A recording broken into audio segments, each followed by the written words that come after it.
What's going on, everybody, and welcome to another episode of Who Gives a Dram. Today is Monday, November 24th, 2025, and I just want to say thank you for joining me on this Monday, and it is Thanksgiving week here in the United States of America. And whatever you guys are doing this week, I just want to say I hope you have a good time with friends, with family.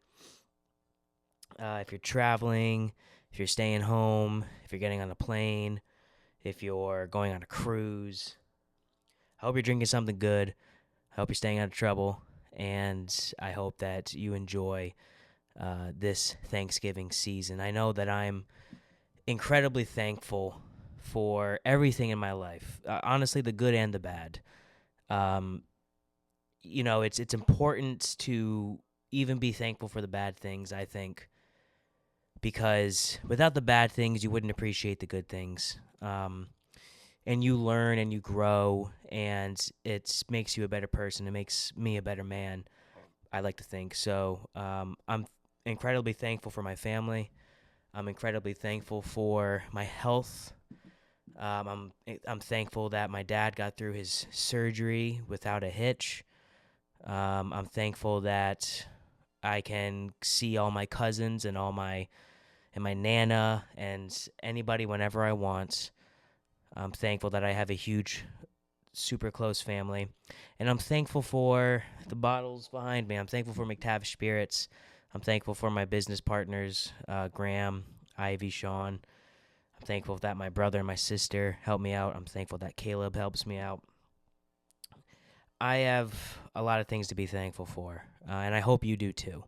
So enjoy this Thanksgiving. With friends and family and loved ones, and hopefully you have a bottle of McTavish Spirits there with you. I hope you do. But quick reminder that this Friday I'm actually going to be at Haxton Tollgate in Warwick, Rhode Island. So if you're in Rhode Island or the surrounding area and you want to taste some of McTavish Spirits, stop by Haxton Tollgate, the number one liquor store in terms of volume in the state of Rhode Island, on Black Friday, November 28th, Friday, November 28th, this Friday. That's where I'll be spending my time from 3 to 6 p.m., meeting people, sampling our whiskey, selling bottles, and preaching the gospel of McTavish Spirits. So yeah, if you're out and about that day and you're in the Rhode Island area, swing by, say hello, grab a pour of the War Chief, and it'd be a great time. I'd love to see you. But today we've got a full episode, and as you saw at the top, I'm trying to open this bottle up. Three Chord Bourbon sent me this bottle. They actually sent me a few bottles, but this is going to be the first one that we're going to review here on the podcast. It's called Riot, and it's very interesting. It's a double bonded blend of straight rye whiskeys. So there's a lot of similarities between this and the War Chief, or just my company in general. So I thought it was a very unique and appropriate spot to correlate with not only my whiskey, but the overall purpose of today's episode, and a question that I get asked almost more than any other question when people find out what I do, and that is, what's up with celebrity whiskey or celebrity spirits in general? What's up with all that? Like, what's going on? What's the deal? Is it a cash grab? Is it a marketing scheme? Is it legit? And I think, I have a more unique perspective on this than about 99% of people on planet Earth. So I wanted to give my quick take on what I think about celebrity whiskey in particular. Not necessarily celebrity spirits, so I won't be talking about Terramana or Casamigos or any number of the vodkas out there. I won't be talking about Aviation Gin, just whiskey, particularly American whiskey, and my thoughts on celebrity whiskey in all, but also the perception that it has with the general public. But this is a really interesting bottle in front of me. We're going to give it a review first. I am cracking this for the first time now. This is my honest to God first impressions of this bottle, and this is a redesign from Three Chord Bourbon. If you don't know Three Chord, it was founded by rock and roll Hall of Famer Neil Giraldo. So this is, again, another celebrity whiskey. And what I found interesting, and I honestly just researched this before I started the episode. I knew I had these on my shelf, and I knew I was going to do them on the podcast. That's why they sent them to me. And honestly, I just reached for this. And I thought, you know what, this would be a good place to start after last week when we did the Angels Envy peated cask. That had a lot of correlation between McTavish Spirits, and I was not necessarily thinking about how am I going to correlate this with McTavish Spirits, but, you know, they market this as the first company to blend bottled and bond whiskeys. Now, whether that's true or not, I mean, I'm sure it is. I've never heard of someone else advertising a whiskey as double bonded. It's trailblazing, it's unique, it's different, and I love it.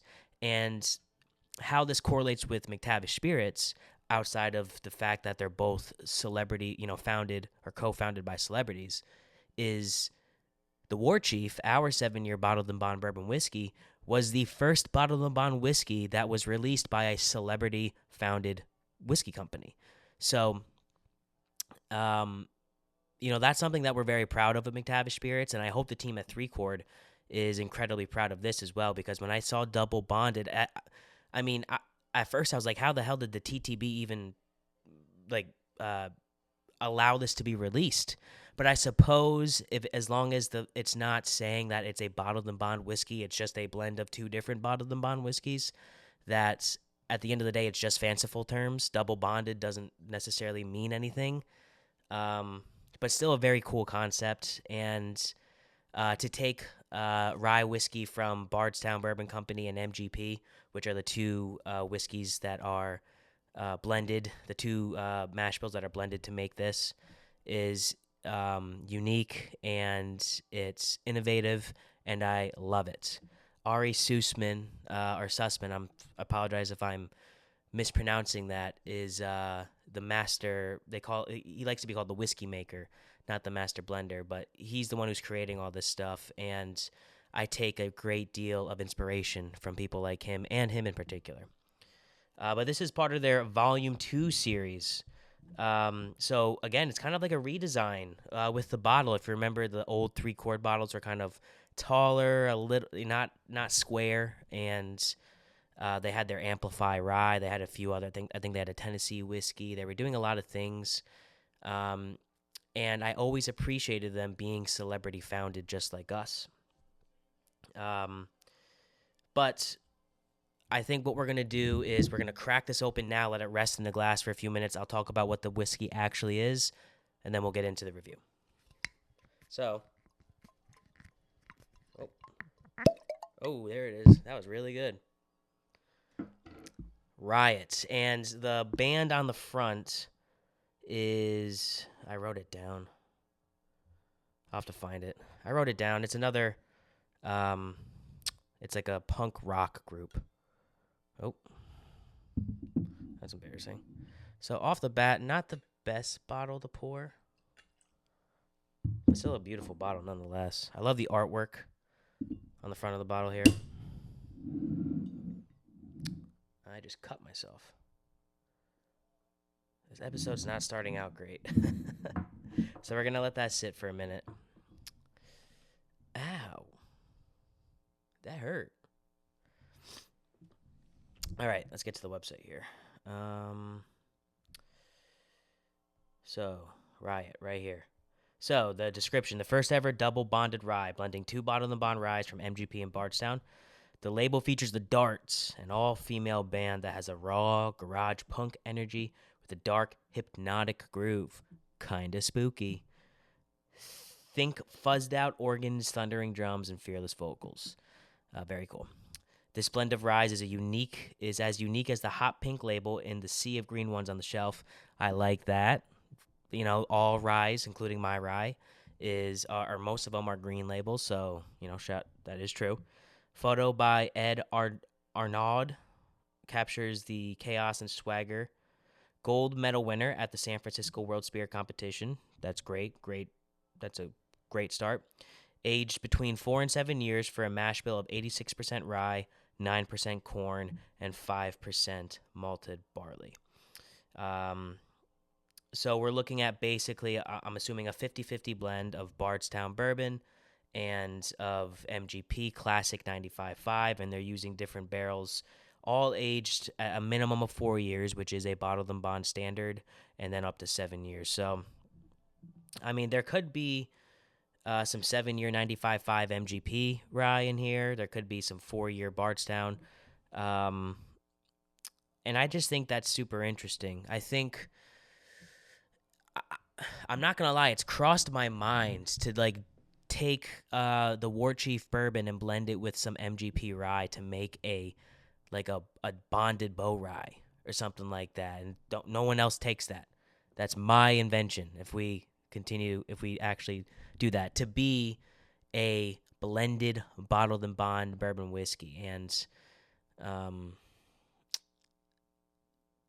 reading about Riot here has definitely given me inspiration about maybe that's something that we actually have to revisit, because just reading about the bottle itself is making my whiskey creative juices flow, and that's what I love about whiskey. I take inspiration from everything. It could be a bottom shelfer on the bottom a bottom shelfer on the bottom shelf. I'm an idiot. It could be a bottom shelfer collecting dust somewhere for an old brand for like $12. It could be the Whistle Pig Boss Hog. It could be anything. It could be a $12 bottle or a $500 bottle, anywhere in between. There's always something unique about every single bottle that's on the shelf. And that's not always a good thing. Sometimes it's a bad thing. For example, I don't love the square bottles. I never have. But they do this right because the square bottle gives, Neil Giraldo and Three Chord have said that this is basically like a bottled experience of listening to music.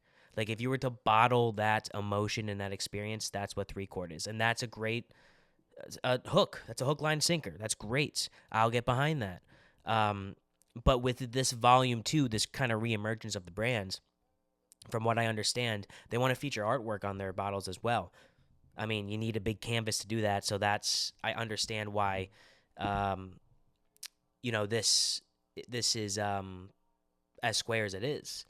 And I'm going to read the back of the bottle, actually, and it says, "This isn't whiskey for the quiet. Riot is a double bonded blend of straight rye whiskeys for the ones who own their voice and never back down. It's for the ones who know that revolution starts in basements, on scratched up bar stools, and with ink-stained hands." Ink. Oh, you made me ink. Finding Nemo. Wow, I'm an idiot. Riot Rye. No rules. No compromises. Just pour, drink, and turn it all the way up. Three Chord was born from a love of both music and whiskey. It's all about celebrating the soul of the music scene, the artists, the venues, the photographers, the designers, and the fans. Go to the show, buy the record, support the people who make the music happen. Hell yeah. And they do have a QR code here on the back of the bottle that will, if I wasn't recording on my cell phone, like the video, I would scan it and see what music it is. But they do credit the photographer on the back of the bottle here, and distilled by Bardstown Bourbon Company, Bardstown, Kentucky, with the DSP, and by DSP 15016 in Lawrenceburg, Indiana, which is MGP. So by law, they have to tell you where it is for a bottled and bond. But this is interesting, man. Double bonded, volume 1 of volume 2, I guess. And what are we, 15 minutes in? Let's get into the actual nose here. It's been sitting for a few minutes, and I'm expecting a picklier. Sorry if you hear this. I'm getting emails. I'm actually going to turn the volume all the way down so that doesn't happen. I'm going to guess it's going to be a little bit mintier and cypress heavy, with some stone fruit and a little bit of bite to it, just knowing the classic 95.5. Bardstown Rye, I love their Origin series, but I don't have much experience with their their own rye distillate. So let's get into it. We're gonna get into the nose. Uh, that nose is very, and I should say that the MSRP on this bottle is $50.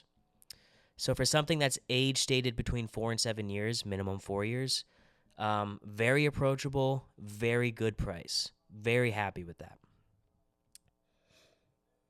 And full disclosure, I am getting over being sick, so my nose might not be all the way there or my palate, but I'll do my best. I get a lot of eucalyptus on. That's like the first thing. I don't know why. Maybe because it's one of my like spray things I put on my bed before I go to bed at night. But I get eucalyptus, like a perfume. I'm getting some maple on there. But it's very prickly, like a prickly pear. Uh, Classic rye. I'm not getting a whole lot of like cinnamon or anything, but more like pepper,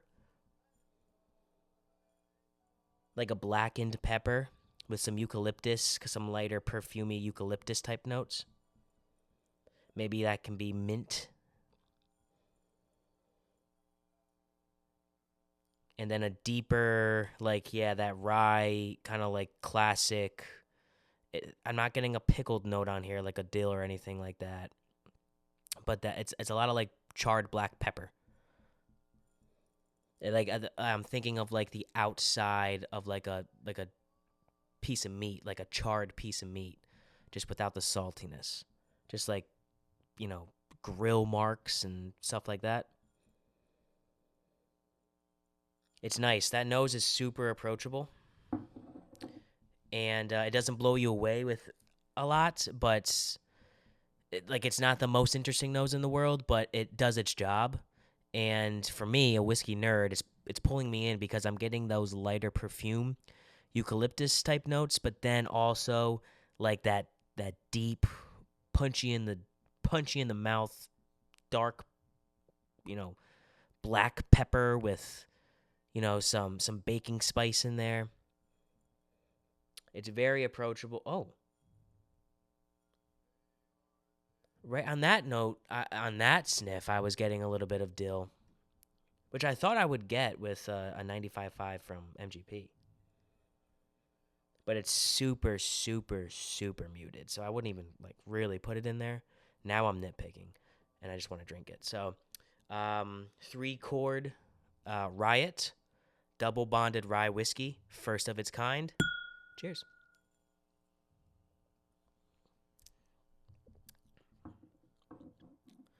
Oh,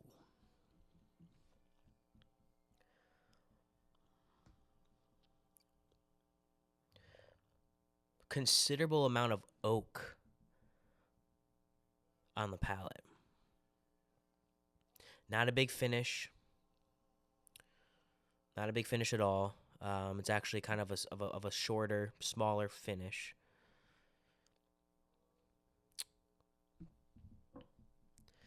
I'm almost getting like a little bit of almond and just spice, like classic baking spice. The cinnamon comes out a bit more on the palate. I'm going to have to take another sip of this.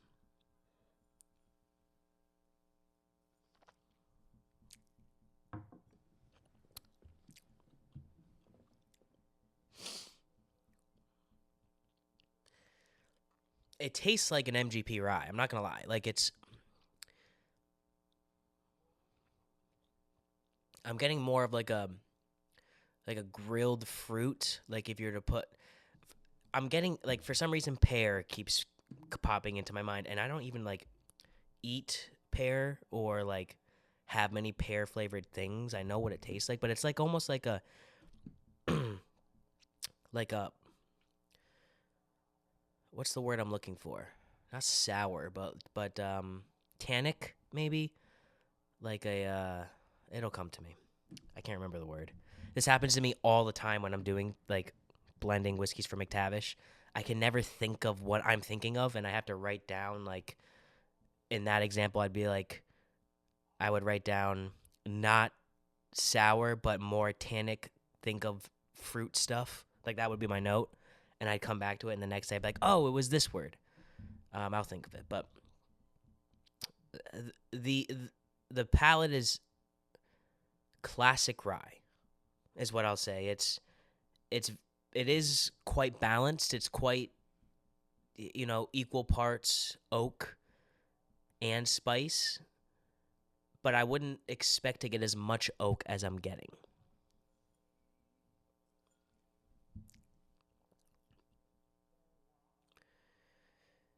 A little bit of barrel char. Yeah, like almost like a like a man, I don't want to say apple crisp because I just had apple crisp a few nights ago. This one's kind of throwing me through a loop. I mean, it's really good, especially for $50. And I'm actually very impressed. Cuz it's not too often that I get tongue-tied doing reviews, especially at just on the spot. I'm pretty good at just kind of like saying the first thing that's on my mind, but for some reason I'm getting like it's like grilled fruit with like sugar just kind of or like a maple glaze over the top of it, because it's not just like white sugar. It's like more of like got a little umph to it, like a maple, sugar, almost like a darker caramel apple, something like that. But nonetheless, I'm kind of ranting now. This is very good. This is a very good rye whiskey, especially for $50. And Three Chord in general is always a trustworthy brand, I think. I just finished a bottle of their Amplify Rye just a few weeks ago, so it's kind of top of mind. A fellow celebrity brand, so I understand the hoops. I understand, what a company like Three Chord goes through. And, I really, really respect the hell out of the innovative nature of marketing something as a double bonded rye whiskey. I really, really respect that a lot. And I think that it's a testament to the team at Three Chord to keep on pushing our category down, farther. Make us innovate. Make us figure out what the next thing is. And I do think that it's probably going to be, we're probably going to see more of these. Who knows? Maybe McTavish will do something like this because it's super interesting. To me, it's mostly like I'm really getting the MGP 95.5 out of this. It's still an 86.95 mash bill, so it's not like the rye content only goes down 9 points. Yeah. See, now I'm getting a little bit of like pine.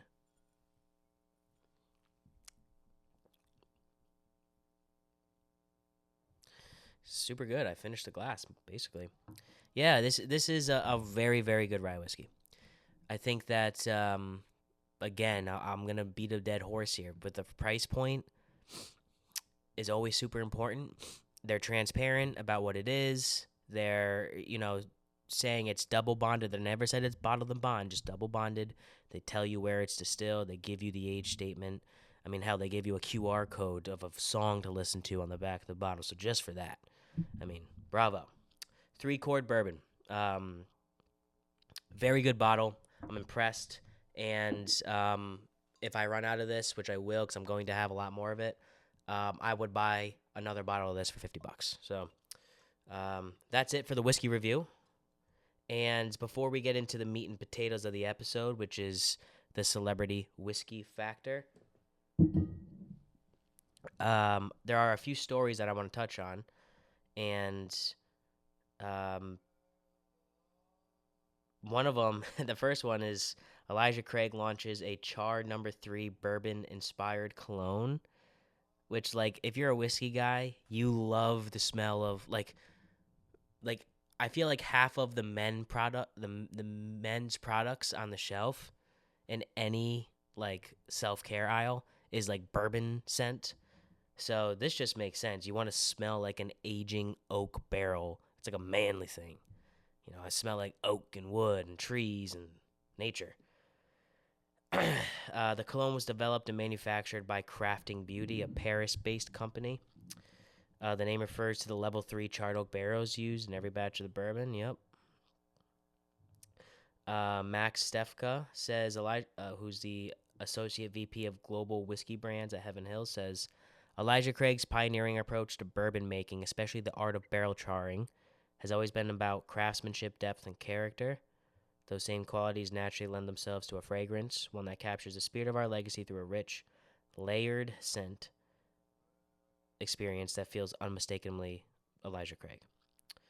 Okay, I found this on the web for experience that feels unmistakably. Check it out. Did you hear that? That was Siri on my laptop. Not sure how that happened, but nonetheless, that's the. That kind of scared me a little bit. It's like, what the heck was that? I thought there was someone just like watching me through the window or like behind my TV right there. Like, hey, by the way, that's wrong. It's actually char number 4 barrels. Just watching me in my apartment. Wouldn't be the first time because I definitely have sleep paralysis and I see things at night, which is like I wouldn't wish it upon my worst enemy on some nights where it's really bad. But it can be pre-ordered on Heaven Hill's website for $49.99, and in limited quantities at Heaven Hill Bourbon Experience in Bardstown. So that's cool. I mean, listen, everybody wants to smell good. Everybody wants to you look good, you feel good, you play good type thing. But in order to look good, you got to smell good. So shout out Elijah Craig. I saw this because my buddy Josh reps Cedar Ridge, and I saw Cedar Ridge is debuting their Double Barrel Rye. Last time I was in Green Bay, which was early, I think in like August or July maybe. It was definitely July. I met up with Josh Scarver on Instagram. He's, one of if not my favorite cigar accounts, but also a big whiskey guy. Reps Cedar Ridge. He's great. He does a great job. But he and his wife tasted me on a flight of Cedar Ridge whiskeys last time I was in Green Bay. We were at Prohibition Cigar Lounge right in downtown, and I thought it was really good. So this caught my eye, and it says Iowa-based independent distillery Cedar Ridge has launched a limited edition Double Barrel Rye alongside its Double Barrel Bourbon, which I didn't try when I did this flight. So Josh, if you're watching this, come on. Both releases were created by the Cedar Ridge's master distiller Murphy Quint, who I follow on Instagram. It's a great follow and seems to be a brilliant whiskey mind. This is one of the most anticipated releases we work on each year, said Quint. Both releases show off our Iowa whiskeys in a unique way and shine the spotlight on our finishing technique. Has a mash bill of 74, 14, 12. I saw Murphy and his team transfer the distillery's flagship Iowa bourbon into a second new American oak barrel.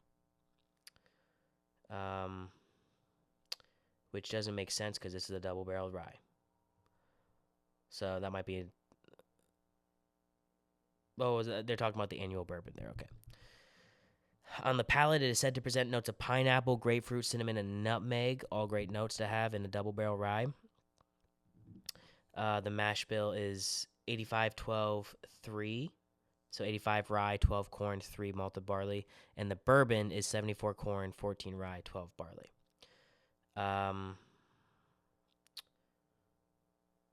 Both small so it's at 52.5% ABV with a suggested retail price of $60. Very fair. Very good whiskey. I like Cedar Ridge a lot, and if I'm ever in that area, I would love to visit. But one of the more interesting stories I read this, and this kind of ties into the celebrity whiskey thing, and I won't take too long on this, but I do have some thoughts, is this headline: Molson Coors takes a $75 million hit on Blue Run. And I do want to say this very clearly and very respectfully, that I think Blue Run is a great brand.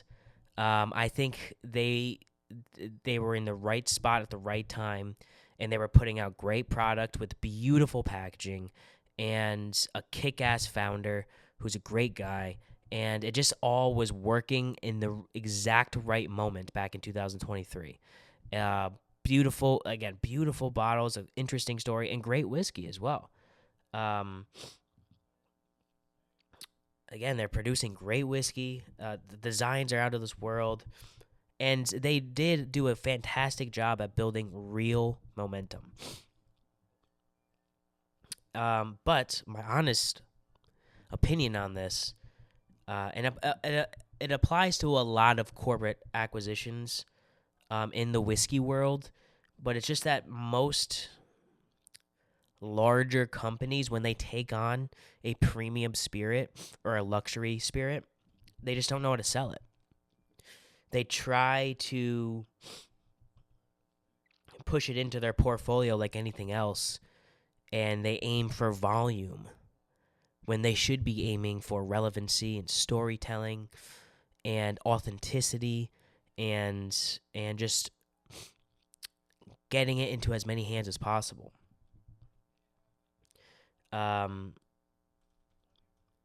You know, a luxury brand or a craft brand or a non-distilling producer like Blue Run, like McTavish, we run off of several different factors, I suppose, and placement's a big one of them. But storytelling and supply and demand, transparency, identity, and just kind of being on the top of the mind of drinkers is more important than how many cases do you move. And I just feel like when a premium brand like Blue Run gets built into this large corporation of Coors, into a massive like corporate system, that nuance can get lost.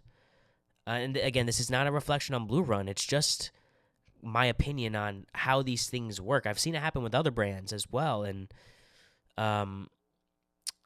you know, Blue Run is one of the best examples of a successful exit in the non-distilling producer realm in the past 5 to 10 years. It's something that I look at similar to Penelope.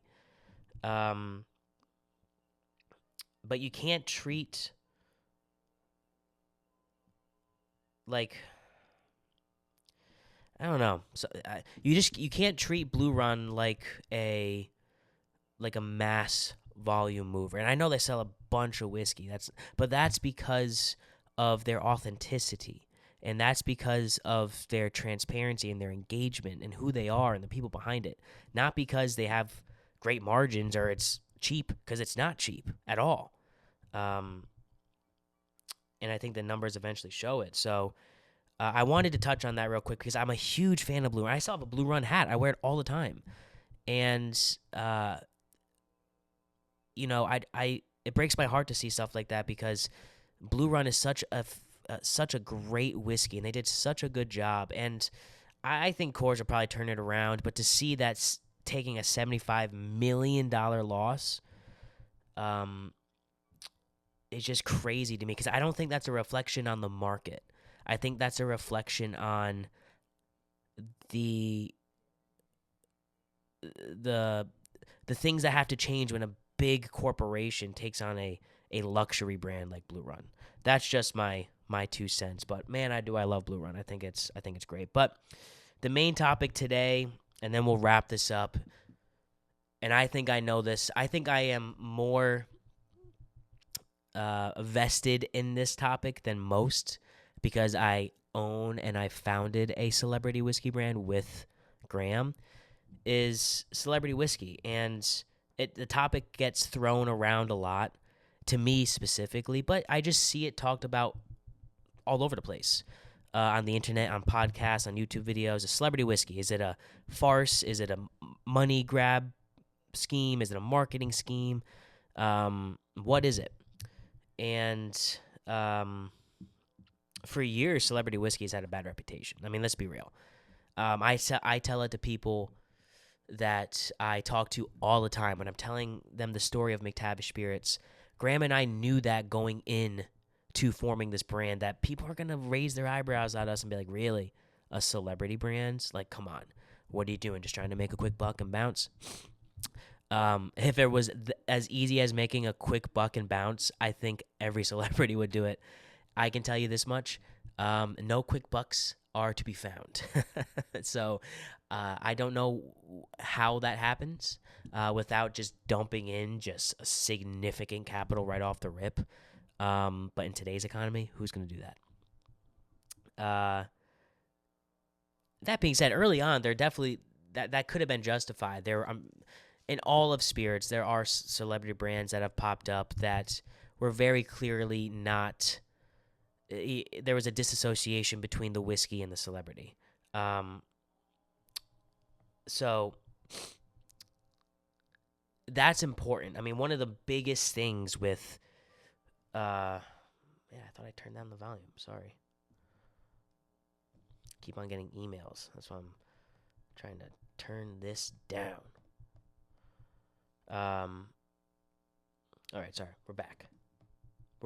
Okay, good. My iPad freaked out for a second. But basically what I was saying was celebrity whiskey, at one point, there were many examples of people churning things out just for profit maybe, and it's tough to tell that story between celebrity and like why. Like, for example, Three Chord, well, the rye whiskey that we just reviewed. I mean, there's a direct correlation there. Neil Giraldo, who's a Rock and Roll Hall of Fame inductee, the purpose of Three Chord is it's the essence of that feeling when you're listening to music and grooving and in that flow state, bottled. I can get behind that. McTavish Spirits, a Scotsman's dream of America. The influence of Graham's dream to get to Hollywood, which he did. And the influence of Scotch whiskey on American whiskey, which is extremely prevalent. Molding those things together and bottling that and honoring that legacy, that relationship, and putting that in the forefront of what we are. I mean, I'm biased, but I think that's a great story. I think that's people can understand what that is. McTavish Spirits is about honoring legacy and honoring tradition. That's why we released a Bottled and Bond to begin with. That's why we were the first Bottled and Bond. We were the first celebrity brands. You know, I do that because Graham hates being called a celebrity brand, but it's true. We were the first celebrity brand to release a Bottled and Bond whiskey, honoring heritage, legacy, things like that.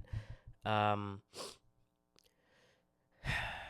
I think things are so different today than they were even like 10 years ago, 15 years ago, where the market demands authenticity. And I say it all the freaking time.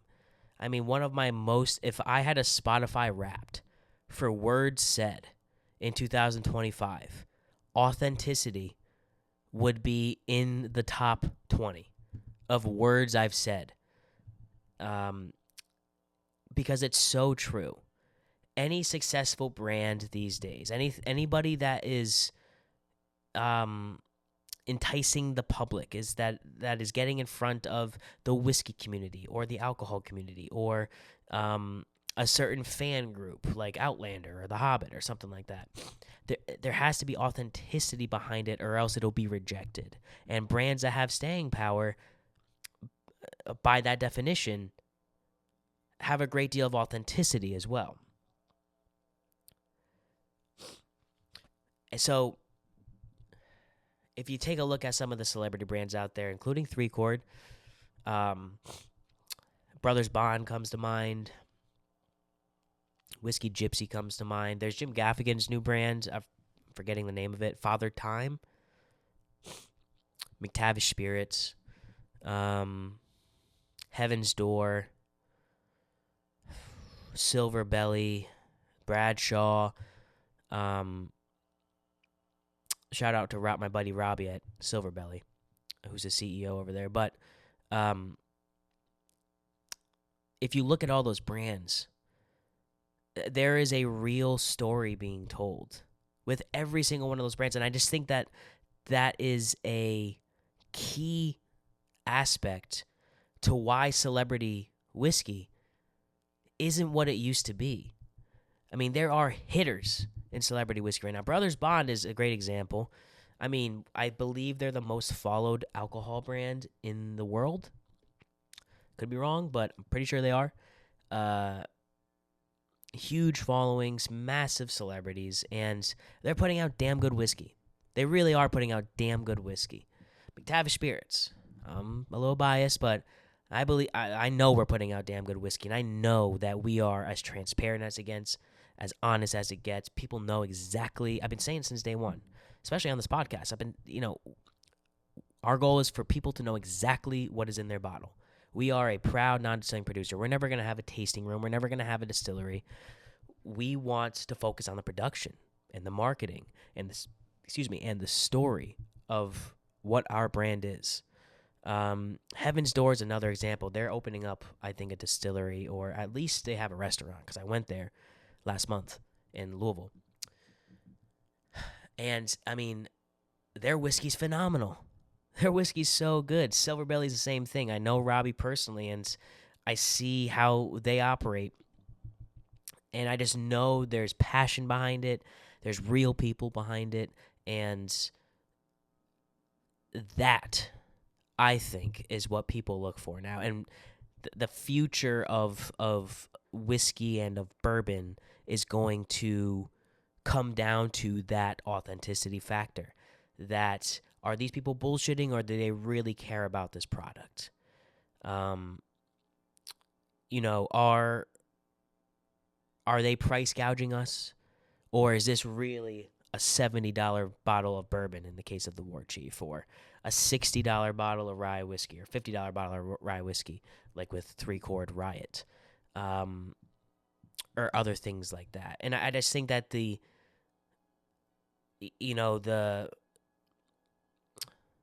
consumers demand excellence now. And it doesn't have to be, because everyone's palate is different. So not everyone's going to think every whiskey is excellent, but excellence in regards to capturing why this is even bottled and why you should care. I just don't think it's gimmick. I don't think celebrity whiskey is gimmicky anymore, because a lot of people, that's the first word that they say. It's a gimmick.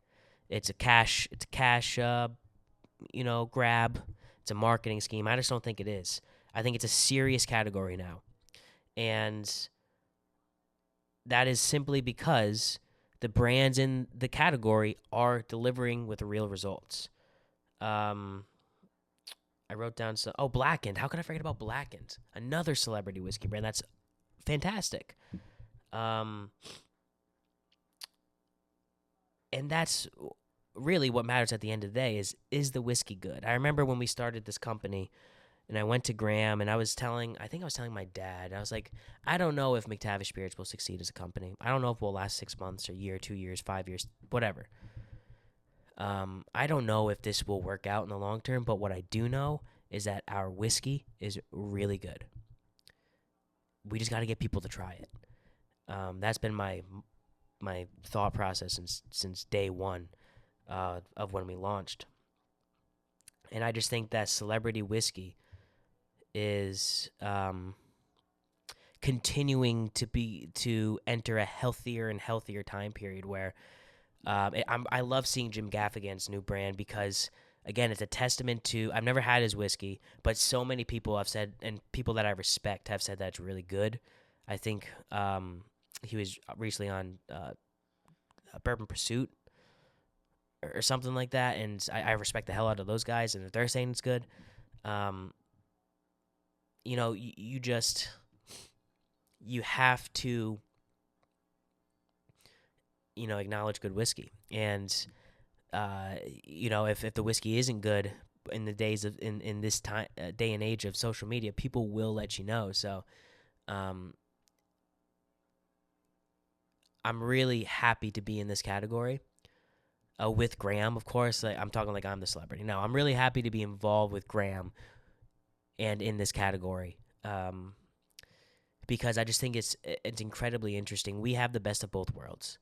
We have the reach, the exposure of Dram, an international superstar, an incredibly talented actor, And then we have the passion of the team behind it as well, including Graham. Look at Ian and Paul at Brothers Bonds. They have a huge reach, and they're intimately involved with every process. Graham is intimately involved with as many processes as he can be, since he still acts a shit ton. I mean, he's one of the best, I think.